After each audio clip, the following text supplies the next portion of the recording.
Hi, I'm Michelle Bullock, licensed massage therapist in Washington State. I bring you videos and resources to help you to be able to confidently tackle the massage and bodywork licensing exam. In this video, we're going to be talking about neurological pathologies that you need to be concerned about as a massage therapist or body worker. You will be tested on at least one of these syndromes or conditions. This is part of a video series that I'm posting on YouTube right now. It's going to become part of a course that I'm going to be hosting on my website, along with a companion PDF workbook. For each video, I'll have a little section of the workbook posted. That workbook will go over each of the pathologies that I'm talking about, and then there are going to be some worksheets that you can work through and some MBLEx style practice questions that you can take in order to dial in the information that you learn from each video. Now, for September and October, I'm still in the process of creating the course. So if the video is posted, you look in the description below and you'll see two links. One link will be to all of the other free and paid resources regarding the MBLEx that I have available for you. The other link will take you directly to the companion PDF for this video. Now, later on, as of mid-October and beyond, when you go to look in the description, you only see one link. Then you follow that link, it'll take you to the whole course where you get all of the videos and all of the PDF worksheets for the whole course. So I'm going to go through all the systems in this series and look at all of those pathologies so that you know what to expect on the MBLEx. Now, with that being said, we can go ahead and get started. We're going to be talking about syndromes like multiple sclerosis and Parkinson's, any kinds of conditions that involve the brain, spinal cord, and peripheral nerves, even compressive syndromes like sciatica and carpal tunnel. So why is this important? It helps you to be able to know how to keep your clients safe. It helps you to know what conditions you need to modify for, what conditions are a great total green flag, and what conditions are a complete no-no. Refer them to their physician. That's why that is very, very important for you. So let's start with nerve compression syndromes. A condition caused by direct pressure on the nerves or nerve roots, often resulting in radiating pain, numbness, or weakness. For bodywork and massage, use careful work to relieve muscle tension and that contributes to the compression of the nerves, and avoid direct pressure on the inflamed or compressed sites. Okay. So radiculopathy. Pathy means just like pathology, it means there's like a disease, right? A disease of the radic is referring to the nerve roots specifically. So it's a condition caused by the compression, inflammation, or injury of a nerve root in the spine, leading to symptoms like pain, numbness, tingling, or weakness that radiates along the nerve's pathway. We've got the roots that come out around the discs between each of the vertebrae. And that's, so if there's some kind of compression or inflammation in that area, it can make the whole path become irritated and annoying, or just plain extremely painful. It most commonly affects the cervical, which is the neck, or the lumbar regions, because that's where we're most likely to have some kind of injury in our neck. And then for the low back, we're most likely to have compression because of all the weight that goes on our low back and how much we use it.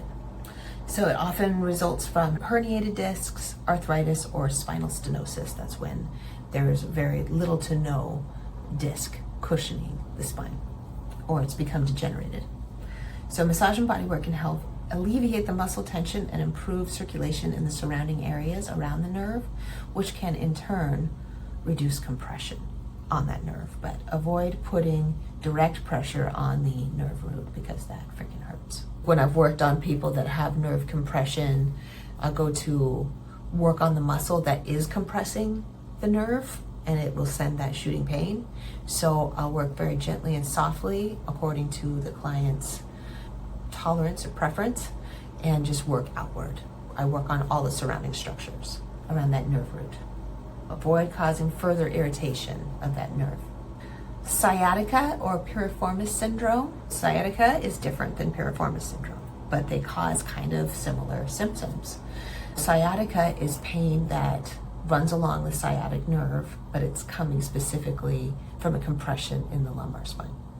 Whereas piriformis syndrome is where the piriformis muscle in the hip, it's a hip lateral rotator. The hip compresses, squeezes in, the muscle presses on that sciatic nerve, which in some cases, for some people, the sciatic nerve goes right through the middle of that piriformis muscle, which is poor design if you want my opinion. But most of the time it runs right next to the muscle. The sciatic nerve runs right next to the muscle. So if that piriformis muscle is hypertonic and rubbing on the nerve, or if it's swollen and compressing the nerve, it causes all kinds of like nerve weirdness going down the leg. In both cases, it can be painful, it can be numb or tingling, or it can make your legs kind of like twitch or spasm. You can feel it in the hip, you can feel it in the back of the leg, you can feel it all along the leg. Massage and Bodywork addresses muscle tension contributing to the nerve compression in the low back. So be soft and gentle so that you're not irritating that sciatic nerve in the back. And then when you're working on the piriformis, sometimes it helps to do stretching and decompressing of the muscle. And other times you can make it worse by compressing the nerve by working on the muscle. So I start gently and work my way up. When I'm working on the piriformis on people, I start gentle and work my way up, ask them how they're doing along the way. If they feel numbness, tingling, buzzing, electricity, then I back off with the pressure. Yeah, something must have tickled you. Okay, moving on to carpal tunnel syndrome. That's in that carpal tunnel of your wrist and palm right there, caused by compression of the median nerve as it passes through this little teeny tiny space where you've got a bunch of blood vessels and tendons and nerves all running through one little teeny tiny spot. So it compresses the median nerve and it causes pain, numbness, tingling, and weakness in the thumb, index, and middle fingers. So these guys, that's where it goes to. So that's carpal tunnel specifically. Sometimes people can have other issues that cause those outside fingers to have that. So we want to reduce muscle tension in the forearm when we're working on carpal tunnel. So all the flexors, we can reduce muscle tension, which in turn can relax and slacken and increase space for that median nerve. And I'll gently work on reducing restriction of the fascia that can compress of this palmar aponeurosis. So, and this is, what is it called? This retinaculum. So I'll try to reduce compression in that area as well. If there's like an active, acute flare-up of the carpal tunnel syndrome, I'm gentler. So thoracic outlet syndrome, it occurs when nerves or blood pressures in the thoracic outlet, which is that space right here between the collarbone and the first rib. So that's up in here. We've got a bunch of nerves and blood vessels that come right through there. And there can be compression in the pec minor, and there can be compression in the scalenes, which squeezes that area. So that specifically is thoracic outlet syndrome. Whereas I've also seen some people with symptoms when subscap will press on the nerves in the axial area as well. So that feels good. Symptoms include pain, numbness, tingling, or weakness in the neck, in the shoulder, in the arm or the hand, sometimes swelling or discoloration due to impaired blood flow down here. I just work the whole area. When I'm massaging, if somebody's having an active flare-up, then I try to keep it softer and gentler and just try to like, okay, this is gonna take some time, and do some myofascial work in this area, because this is also an endangerment site because of the nerves being so close to the surface. We do wanna work pretty gently in the scalenes or in this area as well. In this pectoral and axial area, we want to be gentle. More myofascial work is a little bit more effective and reduces the risk of injury in that area. But that's what I try to do, is open up this pathway of the nerve bundle that goes through that area. Okay, Bell's palsy is a sudden and temporary paralysis or weakness on one side of the face. So one side of the face becomes just like slack. It loses its tonicity of any kind. and it's caused by an inflammation or compression of the facial nerve. Okay, that is the cranial nerve 7. Symptoms include facial drooping, difficulty closing the eye. So they're like, okay, because that eye nerve isn't working to close their eye. Impaired facial expressions on the affected side, like I was saying. Gentle massage can improve circulation and reduce muscle tension, but overstimulation of the nerve should be avoided. Okay, so nerve pain and sensory disorders. Those are conditions involving nerve irritation, damage, or altered sensation without a structural impingement. We were just talking about compressions and impingements. We're talking about just disorders in general that aren't about compression or impingement. For bodywork, use gentle techniques to reduce tension and improve circulation. Avoid overstimulation, especially in clients with heightened sensitivity, because sometimes these sensory disorders can make people very sensitive. Like a peripheral neuropathy can make your clients either extra sensitive or make it so they can't feel, especially like as periphery, which is legs, hands, and feet. Pain, tingling, or numbness in the hands and feet. So with numbness, that's when people aren't feeling it as well, but they'll also have some other weird symptoms, and so often they'll be like, oh, I want you to massage my feet. Go harder, I can't feel it. That's a red flag, all right? So I keep it light to avoid exacerbating those nerve symptoms. And it happens a lot with some elderly clients. I've had a few that were like, I can't feel it, I want you to go deep. And that neuropathy is like, you can't feel how much I'm damaging the muscles. So I've got to trust my instinct, trust my training, and go lighter. Neuralgia is a sharp burning or stabbing pain that occurs along the path of a damaged or irritated nerve. N-E-U-R is referring to nerves. Algia means pain. Massage and bodywork can help reduce the tension around the muscle, because say someone's got a chronic nerve pain and they're like, ugh, every time it hurts, ugh, that can make things get really tense in that area, which leads to more compression of nerves. So we want to use gentle, relaxing work on a muscle to relax it, but we want to be careful not to compress that nerve. Myalgia is pain in a muscle. Myalgia, pain. Often caused by overuse, tension, injury, or systemic conditions like infections or autoimmune disorders. So anything can cause myalgia. It just means muscle pain. Massage helps alleviate muscle tension, improve circulation, and promote relaxation, but the underlying cause should be considered before you're treating what's causing that muscle pain.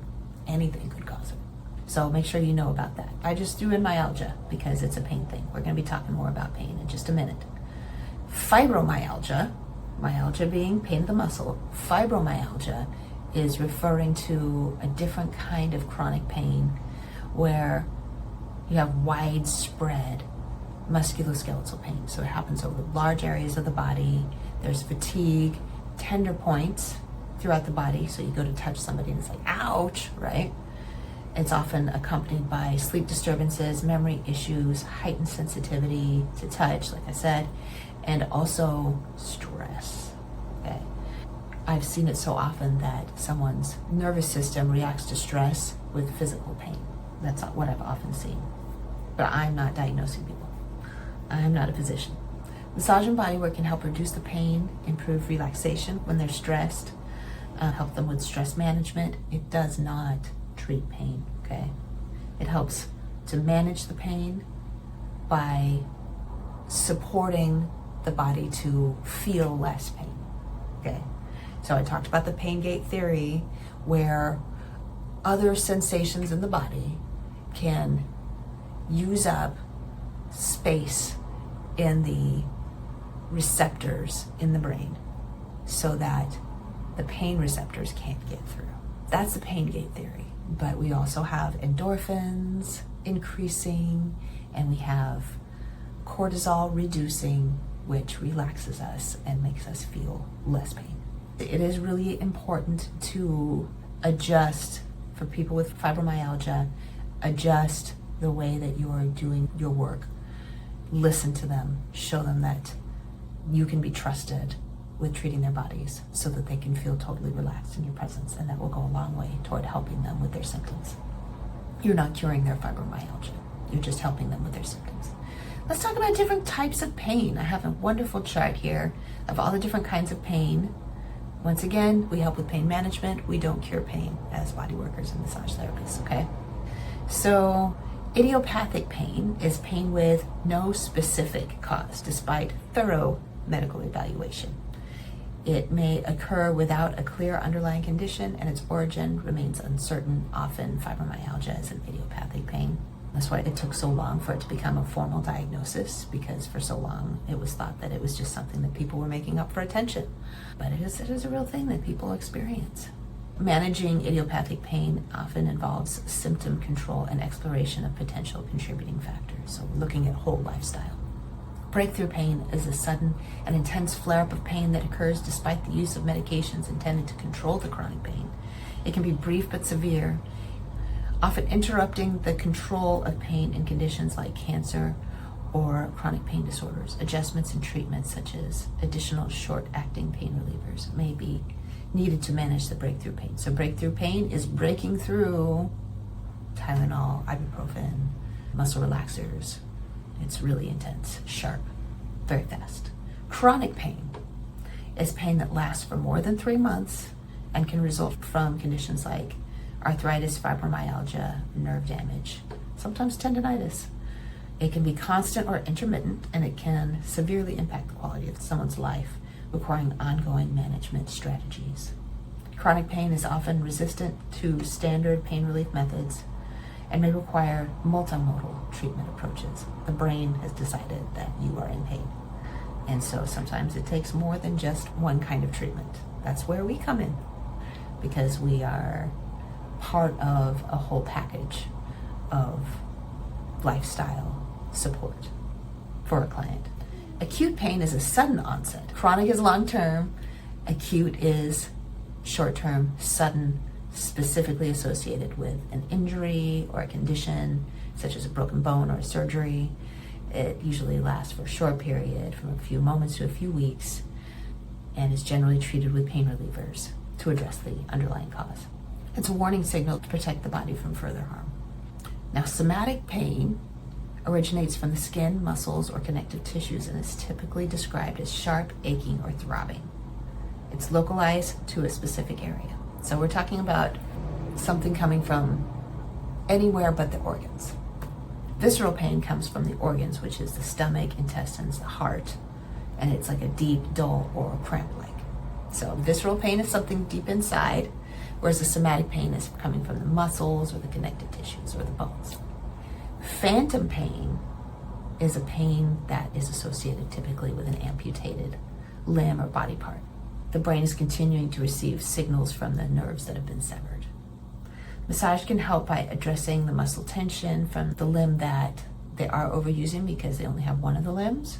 It can help with the surrounding areas around the amputation, but be careful not to exacerbate those nerves from the amputation. And once again, just like with the pain gate theory, it can help to override those pain sensations with other sensation. So going on with more nerve pain and sensory disorders, we have flaccidity. That's where the muscle is just like atrophy, which we talked about in the last video on musculoskeletal pathologies. Just like atrophy, it's where the nerves stops making the muscle fire. This often happens with the glutes. Gluteal amnesia, the glute muscle becomes flaccid because the trigger's not happening to the glute. It's just harder for the person to feel the contraction of the glutes. Neurological disorders can cause flaccidity, like a stroke or a spinal cord injury, like Bell's palsy. In general, it means that the nerve is not firing the muscle. Massage or bodywork can help improve circulation and stimulate weak muscles, but techniques should be gentle and tailored to the underlying cause of flaccidity. Tremors are involuntary rhythmic muscle movements, often characterized by shaking, that typically occur in the hands, arms, or legs. They can be caused by neurological conditions like Parkinson's, multiple sclerosis, or essential tremor, and may be exacerbated by stress, fatigue, or certain medications. Twitchy arms and legs, twitchy muscles from medications is a really normal thing that I see. So yeah, we got flaccidity, where the muscle won't fire easily, and we have tremors where it fires too much. even when you don't want it to. Massage can help reduce muscle tension from those contractions that are overworking the muscle, and it can reduce stress in the individual with tremors, because someone who has muscles that just shake or twitch uncontrollably is going to be under a lot of social stress, for sure. It should be performed gently to avoid exacerbating that nervous condition or causing any kind of discomfort. Headaches, oh boy, headaches is a big deal, as we get a lot of people coming in because they have headaches, either stress related or migraines, and we're going to talk about that. Massage and bodywork is very effective for treating most headaches. However, they can be a symptom of more serious issues. So take note of whether the headache is a normal pattern for the client, or if it's suddenly come up and they've never had a headache like that before. That's when you need to refer them to their physician. The most extreme kind of headache that's very rare is a cluster headache.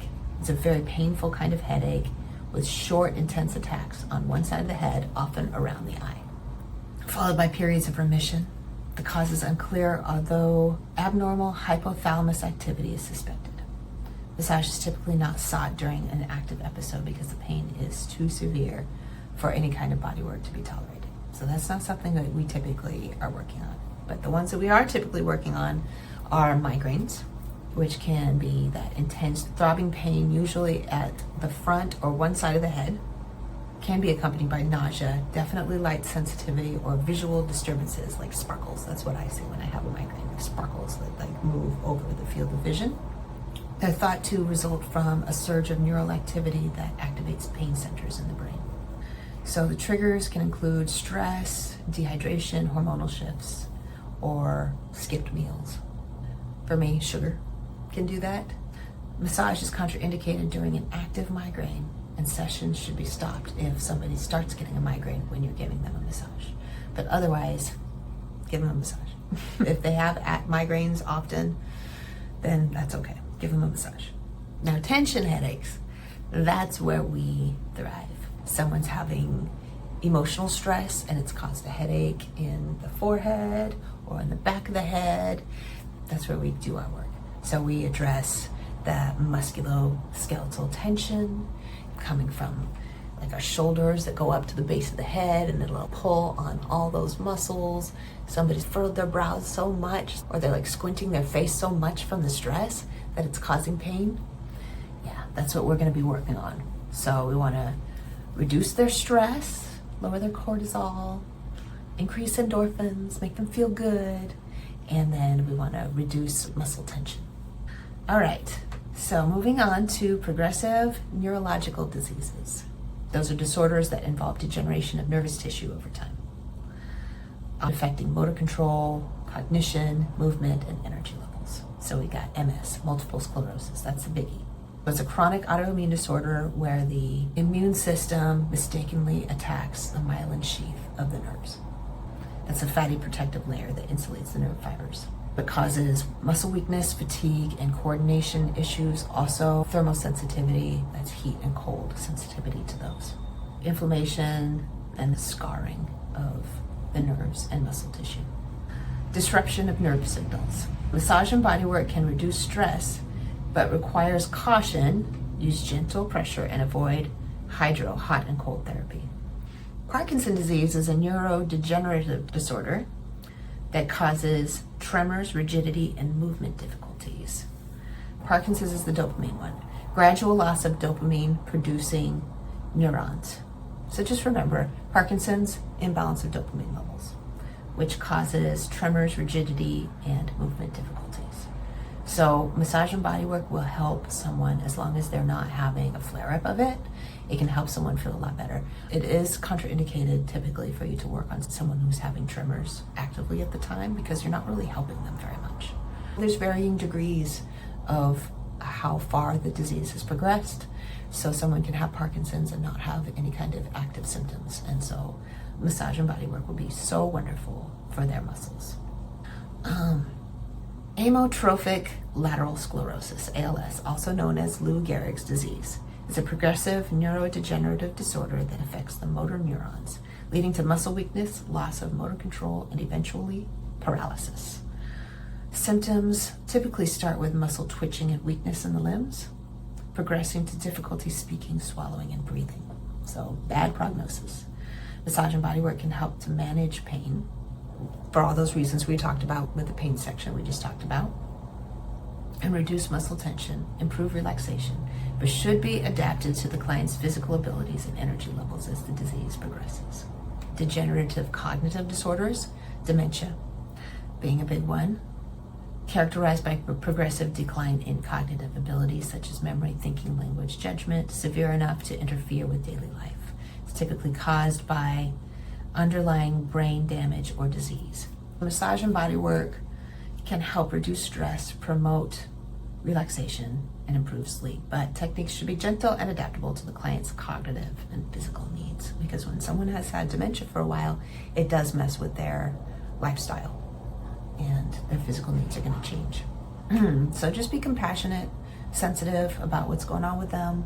If you're working with them and they suddenly don't remember where they are, then that might be a time for you to refer them to someone that can give them some help if they don't already have someone. Alzheimer's is a progressive neurodegenerative disorder, just like dementia, but it has to do with like plaques building up in the brain. So it's a specific kind of dementia. Personality changes are something unique to Alzheimer's, so that's interesting. Difficulty with daily tasks.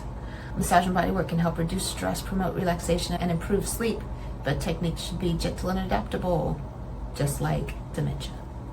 Okay, acute or chronic neurological issues related to infections or autoimmune attacks besides multiple sclerosis. Bodywork should include supportive touch during recovery, always adapt to fatigue, mobility limitations, and sensory changes. The first one we've got is meningitis, which is an inflammation of the meninges, the protective membrane that covers the brain and spinal cord. It's typically caused by an infection, such as bacteria, viruses, or fungi. So inflammation around the meninges that is caused by an infection. So symptoms can be very high fever, severe headaches, a stiff neck, rash, or sometimes nausea. So the symptoms can occur suddenly or even within a few hours. So if you're working with a client and they're like, I don't know, this sudden pain just came up in the back of my head or in my spine. This sudden pain came up. I need to see you right away. I have this terrible, whatever. They come in and they're like, it just happened and it hurts so bad. It's like, wait a minute, slow down. I don't work with people that have sudden severe pain in their spine. You need to go to the ER. Sudden severe pain from a headache or sudden severe pain in the spine are a bad sign. So send them to the doctor. Send them to the ER immediately when that's the case.